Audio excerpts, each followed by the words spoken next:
আমরা গণপ্রজাতন্ত্রী বাংলাদেশ, এই দেশের মালিক জনগণ, জনগণের হাতেই মালিকানা ফিরিয়ে দিতে হবে। ফিরিয়ে দিতে হলে তাদেরকে ভোট দেওয়ার, সুষ্ঠুভাবে ভোট দেওয়ার সুযোগ করে দিতে হবে। বাংলাদেশের সবচেয়ে বড় দল হিসাবে এই দায়িত্বটা অবশ্যই আমরা পুঙ্খানুপুঙ্খভাবে সেটা পালন করার চেষ্টা করব। প্রিয় দর্শক, দ্য ডেইলি ক্যাম্পাসের নিয়মিত আয়োজনে আপনাদের সবাইকে স্বাগত। আমরা নিয়মিত বিভিন্ন বিষয় নিয়ে আলোচনা করে থাকি। জাতীয় নির্বাচন খুবই কম সময় আছে আর বাকি। আমরা জাতীয় নির্বাচন নিয়ে কথা বলবো। আজ আমাদের সঙ্গে অতিথি হিসেবে আছেন বাংলাদেশ জাতীয়তাবাদী দল বিএনপির কেন্দ্রীয় সহ সাংগঠনিক সম্পাদক আমাদের বেনজির আহমেদ টিটো ভাই। আমাদের অনুষ্ঠানে আপনাকে স্বাগত। আপনাকেও ধন্যবাদ। আমরা দেখেছি যে বিগত সরকারের আমলে নির্বাচন করার দায়ে বা বিভিন্ন সময় শৃঙ্খলা ভঙ্গের দায়ে অনেককে বহিষ্কার করা হয়েছিল।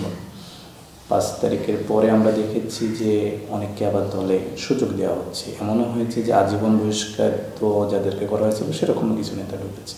তো এই যে আবার দলে ফিরে আসা, তো যদি এদের দিকটা চিন্তা করি তাহলে কি যারা এই যে এখন স্বতন্ত্রভাবে নির্বাচনের কিছু জায়গাতে খুব শক্তিশালীভাবে তারা দাঁড়াচ্ছে, তাদের মনে কি এই আশার সঞ্চয় হচ্ছে না যে আমি যদি স্বতন্ত্রভাবেও জিততে পারি, দল হয়তো আমাকে ক্ষমা করে আবার কাছে টেনে নেবে?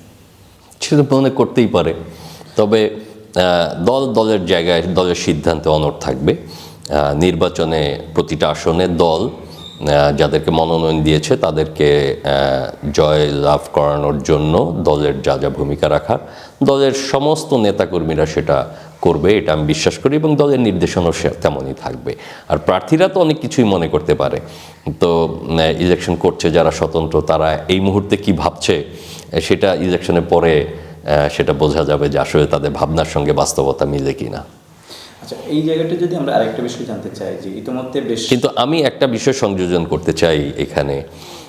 বহিষ্কার প্রত্যাহার করা হচ্ছে অনেকেরই, যারা ভুল স্বীকার করছে বা যারা ক্ষমা চাচ্ছে বা কিছু আমরা তদন্ত করে দেখছি তাদের বহিষ্কারটা করা ওই সময় সঠিক ছিল না, ওই সময় করা হয়ে গেছে যেভাবেই হোক দলটাকে নিয়ন্ত্রিত রাখার জন্য হচ্ছে, এগুলা সব বহিষ্কার প্রত্যাহার হচ্ছে না। অনেক বহিষ্কারের আবেদন অনেক, কিন্তু ঢালাওভাবে হচ্ছে না, যাচাই বাছাই করেই করা হচ্ছে, যারা দলের স্বার্থের জন্য জরুরি। এক্স্যাক্টলি। আমরা নির্বাচনের আগে কি এরকম আরো কেমন সংখ্যক দেখতে পারি যে যাদেরকে ফেরানো হবে বা এরকম কোনো কিছু আছে?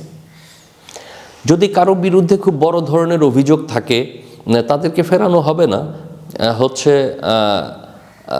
ওটা দল যাচাই বাছাই করে একটা সিদ্ধান্ত নিবে আর কি, যে যাদেরকে ফেরানো দরকার, যাদের জন্য দলের কোনো বদনাম হবে না হচ্ছে, এবং যারা সংগঠনের জন্য কাজ করবে, হ্যাঁ তাদের আরও প্রত্যাহার হতেই পারে, স্বাভাবিক।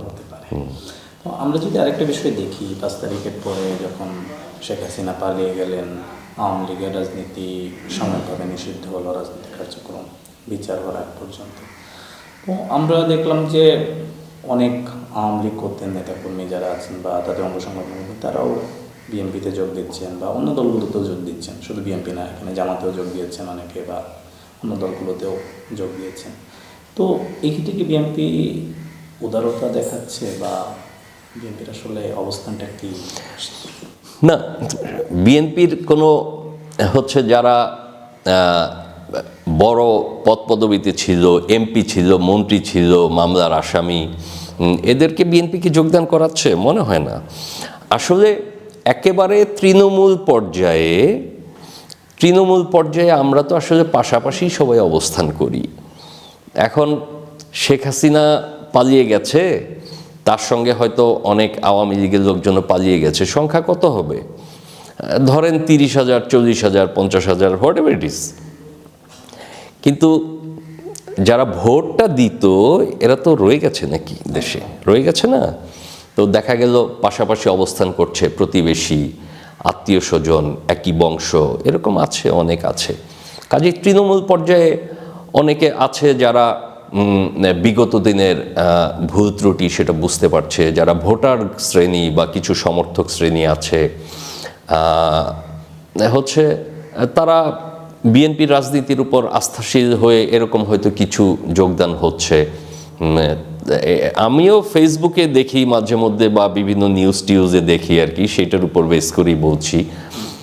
কারণ এমন কোনো যোগদান অনুষ্ঠানে আমি কখনো থাকি নাই, যার কারণে বা কোনো এমন কোনো যোগদান প্রক্রিয়ার সঙ্গেও আমি কখনো থাকি নাই এখন পর্যন্ত, বা আমাকে এরকম কোনো দায়িত্বও দেওয়া হয় নাই, যার কারণে আমাকে নিউজ দেখে বলতে হচ্ছে, ফেসবুক দেখে বলতে হচ্ছে। তো হ্যাঁ, তৃণমূল পর্যায়ে হয়তো কিছু হচ্ছে, তো নিশ্চয়ই তারা কোনো মামলার আসামি না আমি মনে করি, বা তারা কোনো অপকর্ম করে নাই। এই যারা অপকর্ম করে নাই বা ফৌজদারির অপরাধের দায়ে এখন আসামি না, সেই দিকগুলো দেখেই আমি মনে করছি সেটা আর কি, নইলে যারা যোগদানটা করাচ্ছে তাদের তো এই ভুলটা করার কথা না। অবশ্যই অবশ্যই। তো আমরা যদি একটু দেখি যে বিএনপির 31 দফা, যেটা নিয়ে দেশ সংস্কার, রাষ্ট্র সংস্কার করে একটি নতুন রাষ্ট্র যেখানে সবার অধিকার নিশ্চিত হবে, আপনি বলছিলেন গণতান্ত্রিক পদ্ধতি হবে, তো এই 31 দফা বাস্তবায়নটা কতটা সহজ হবে যদি আপনার দায়িত্ব পান? সহজ আর কঠিন এটা তো বিষয় তো সেটা না, কাজ তো সবই কঠিন। তবে 31 দফাতে আপনার, আমরা তো আসলে ধরেন আমরা 1971-এ আমরা তো স্বাধীন হলাম, আমরা মানচিত্র পেলাম। তো আমরা যে 71 সালে যুদ্ধটা করেছিলাম, বা আমাদের পূর্বপুরুষরা যারা যুদ্ধ করলো, আমাদের বাবারা চাচারা, সেটারও কিন্তু মূলে ছিল গণতান্ত্রিক অধিকারের আকাঙ্ক্ষা। একদম 70-এর নির্বাচনের ফলাফল অনুযায়ী যদি সরকার গঠন করতে দেয়া হতো তাহলে ইতিহাস আরেক রকম হলেও হতে পারতো, তাই না? তো আমরা 71-এ যুদ্ধ করে আমরা দেশটা স্বাধীন হলাম, তারপর থেকে আমাদেরকে ওই একই অধিকারের জন্য দফায় দফায় সংগ্রাম করতে হয়েছে।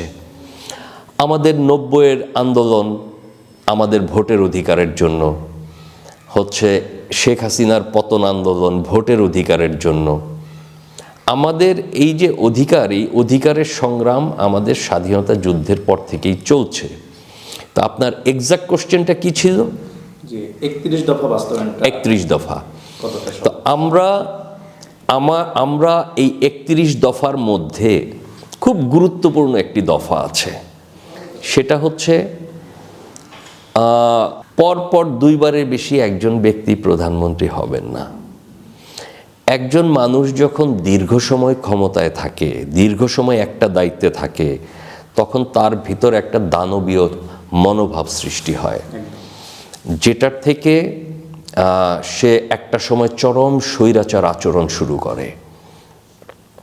তো সেটা যদি বাস্তবায়ন হয় তো এটা একটা বড় উত্তরণ, দেশের ইতিহাসে অন্তত ইতিহাসে বিরাট উত্তরণ।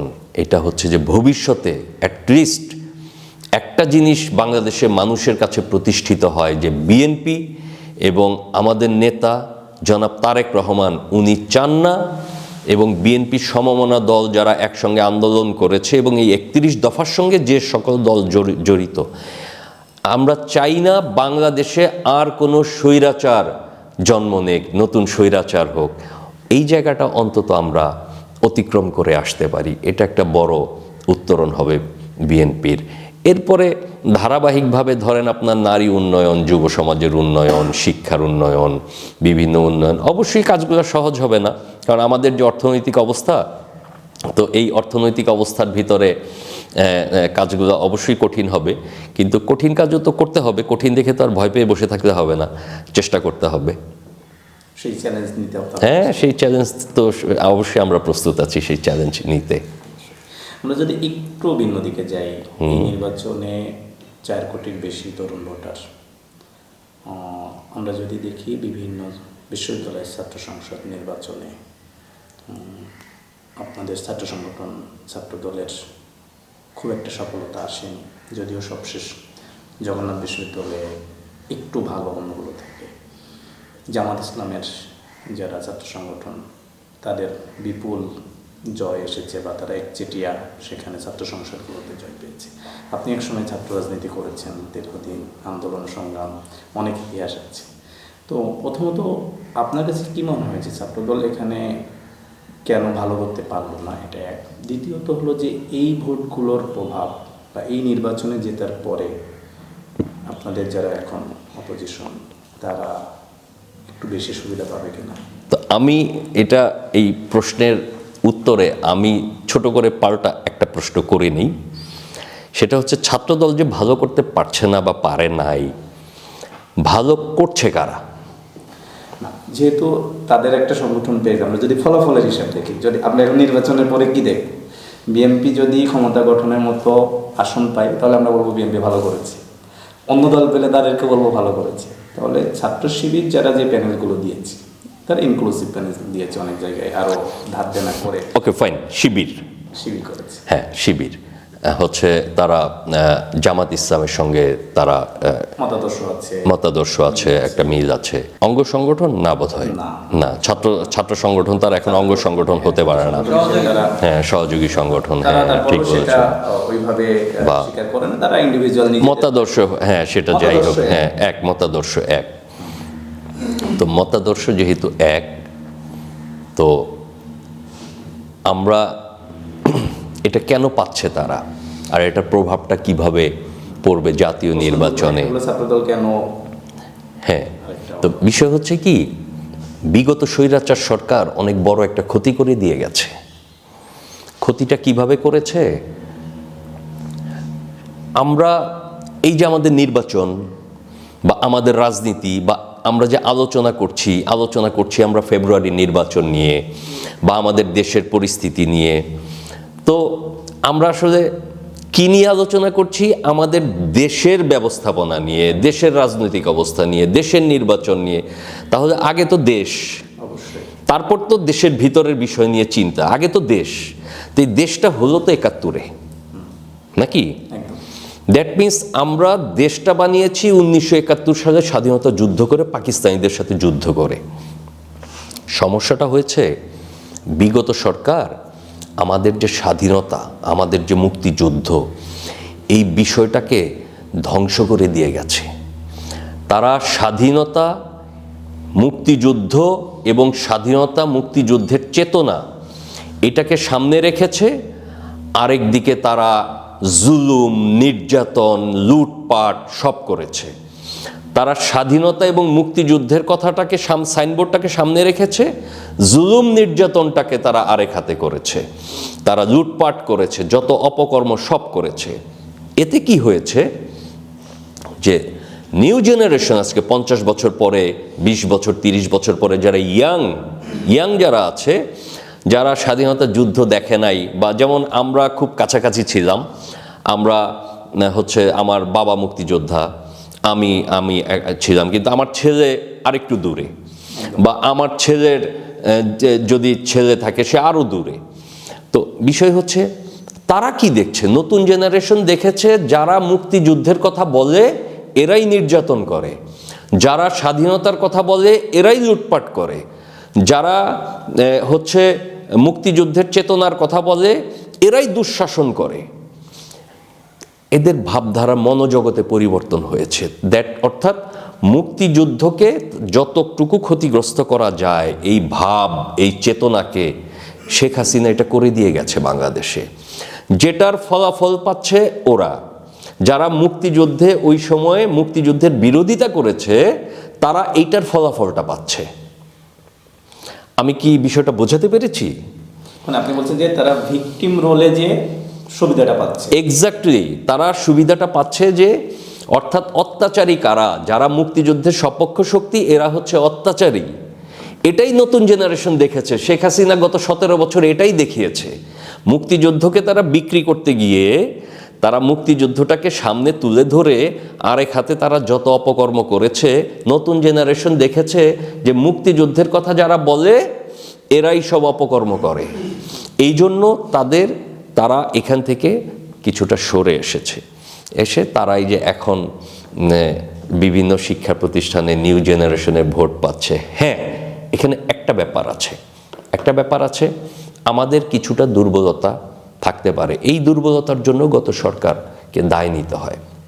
কারণ দেখেন, শিবির তো কাজ করতে পেরেছে, তারা প্রত্যেকটা শিক্ষা প্রতিষ্ঠানে তারা কাজ করতে পেরেছে, তারা গোপনে কাজ করেছে, তারা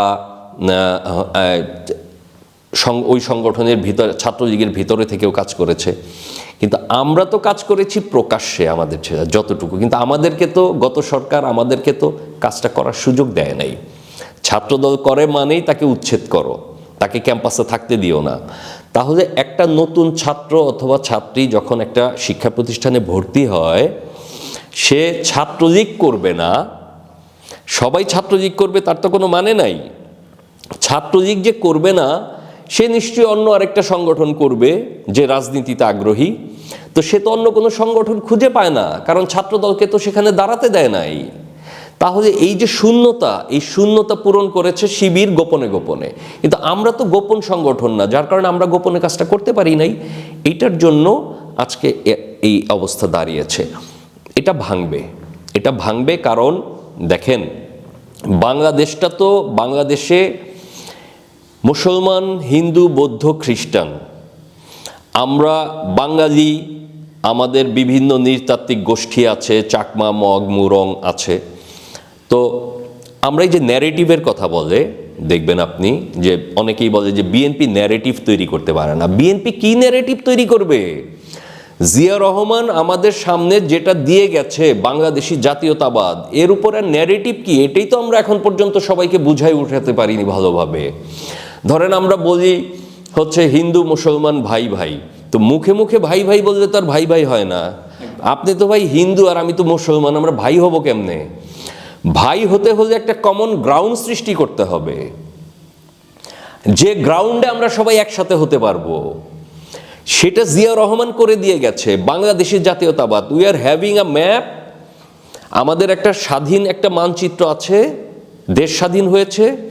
এই দেশের ভিতরে আমরা যারা থাকি, হিন্দু, মুসলমান, বৌদ্ধ, খ্রিস্টান, বাঙালি, পাহাড়ি, নৃতাত্ত্বিক যেসব গোষ্ঠী আছে, সবাই মিলে আমরা একটা জাতি বাংলাদেশি।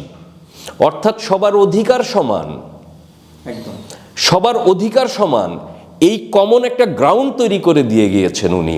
এই জিনিসটাকে আমরা যখন ঠিকভাবে, এটা আমাদের ব্যর্থতা হতে পারে, আমরা সঠিকভাবে তুলে ধরতে পারছি না, যে উনি যে কমন গ্রাউন্ডটা দিয়ে গেছে আমাদের, যে কোথায় আমরা মিলিত হব, কিভাবে আমাদের বিভক্তি দূর করব, বাংলাদেশি হয়ে আমরা আমাদের বিভক্তি দূর করতে পারি।